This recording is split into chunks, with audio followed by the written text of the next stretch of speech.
रविवार का दिन था। पूर्व मंत्री योगेंद्र साव जेल से बाहर आने वाले थे। मैं रिपोर्टिंग करने के लिए बिरसा मुंडा केंद्रीय कारा, जिसे होटवार जेल बोलते हैं, वहाँ मौजूद था। हजारों की संख्या में योगेंद्र साव के समर्थक वहाँ मौजूद थे। सभी इंतज़ार कर रहे थे कि योगेंद्र साव जब जेल से बाहर निकलेंगे तो उनका भव्य स्वागत किया जाएगा। थोड़ी ही देर में योगेंद्र साव जेल से बाहर निकले, उनका भव्य स्वागत किया गया। तमाम जो हज़ारों की संख्या में समर्थक थे वो उनके जयकारे लगाने लगे, पटाखे छूटने लगे, बाजा बजने लगे।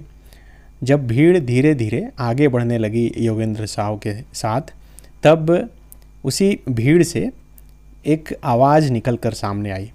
मैं पीछे पलट कर देखा तो देखा कि एक महिला जो है मुझे पुकार रही थी, मेरा नाम ले रही थी। मैंने देखा तो मुझे लगा कि मैं कहीं देखा हूँ इन्हें। जब थोड़ा करीब गया और देखा कि ये चाय की दुकान पर महिला बैठी हैं, तब मुझे याद आ गया कि अरे हाँ, इनके चाय की दुकान पर तो मैं पहले आया करता था। दरअसल तस्वीर में मेरे साथ जो महिला हरी साड़ी में दिख रही है आपको, इनका नाम है बेबी देवी। बिरसा मुंडा होटवार जेल के बाहर ये वर्षों से चाय बेचने का काम करती थी।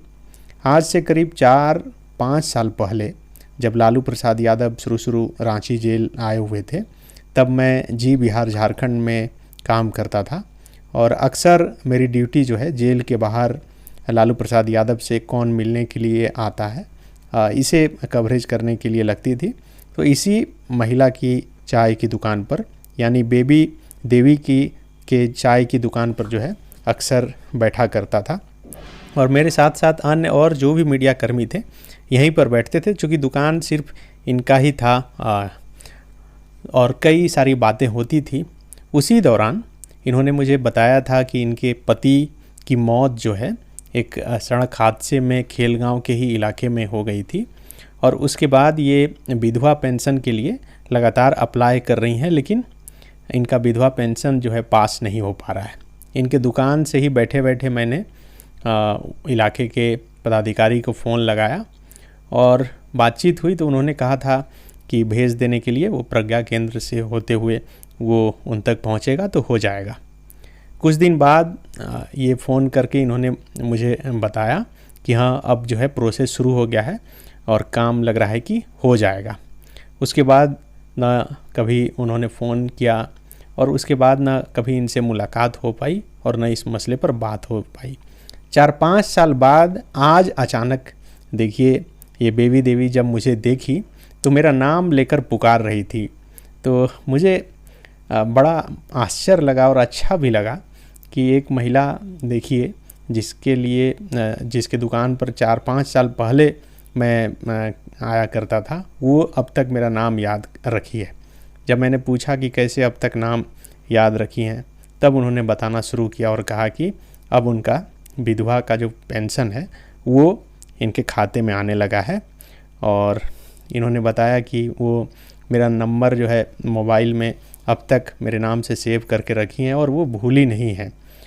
फिर पारिवारिक बातें होने लगी। वो बोलने लगी कि आप जो है मोटे हो गए हैं, पहले तो जब आते थे यहाँ तो बहुत दुबले पतले थे। मैंने बताया कि मेरी शादी हो गई है, अब वक्त पर खाना मिल जाता है और यही वजह है कि शरीर थोड़ा फैल गया है।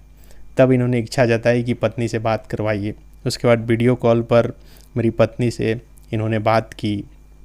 इन्होंने बेबी देवी ने बताया कि इनकी बेटी की भी शादी लगने वाली है और इन्होंने कहा कि शादी में जो है सपरिवार आपको ज़रूर आमंत्रित करेंगे। तो देखिए, इस देश में हर एक चौक चौराहे पर एक चाय की दुकान है और हर एक चाय की दुकान पर हर दिन सैकड़ों लोग आते हैं जाते हैं, लेकिन कुछ ही लोग ऐसे होते हैं जिससे चाय की दुकान चलाने वाले का जो है रिश्ता हो जाता है। दरअसल ये पूरा वाकया बताने का मकसद सिर्फ इतना था कि किसी के लिए भी आप अच्छा कीजिए, चाहे वो कितना ही छोटा काम क्यों ना हो, वह जीवन भर उसे नहीं भूल पाता।